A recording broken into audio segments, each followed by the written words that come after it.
Yes, hello mga kaasay, maayong buntag. So, before ta magmaneho, so i-make sure na to nga safety first. So, dapat kailangan magtaod-taod seatbelt.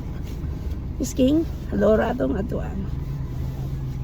So, kailangan safety first. And then, i-check na to ang ato mga side mirror kung kung okay ba ang ilang position, kung makita ba nato ang nasa likod sa mga gilid, center mirror and the both side mirror, left and right. And then kung okay na, so saka na ta mo go. So karon adto na ta kay okay naman. Mag-hazard ta basta mag-reverse ta para ang mga tao, ang mga other driver nga kabalo nga nag-reverse ta, kay dapat mag-blink ang atong hazard. So ayan,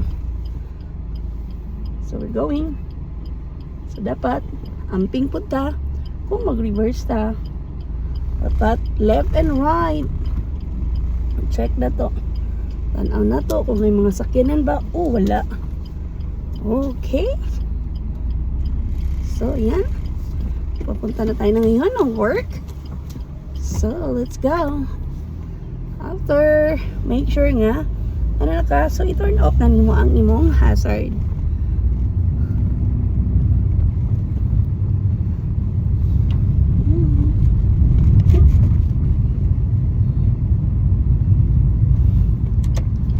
Dapat maging alerto jud ta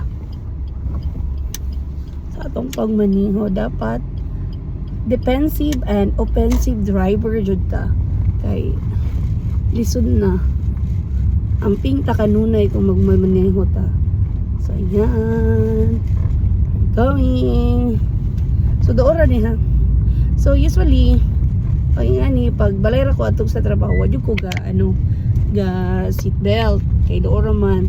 Pero pag long distance jud akong biyahe, layo-layo, labi ng patra Jensen, hindi naman kay layo ang Jensen, ikan diri Alabel to Jensen. So pero mag safety jud ta para dili ta maka penalty o para pod sa atong safety. So karon nag set belt nang ko sing padulong ta og office, kay tungod ipakita na ko sa inyo na dapat safety first. So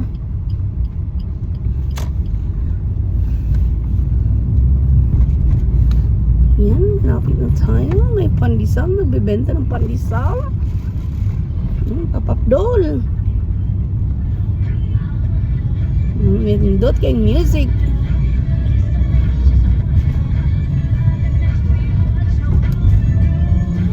Yan, so wait lang muna.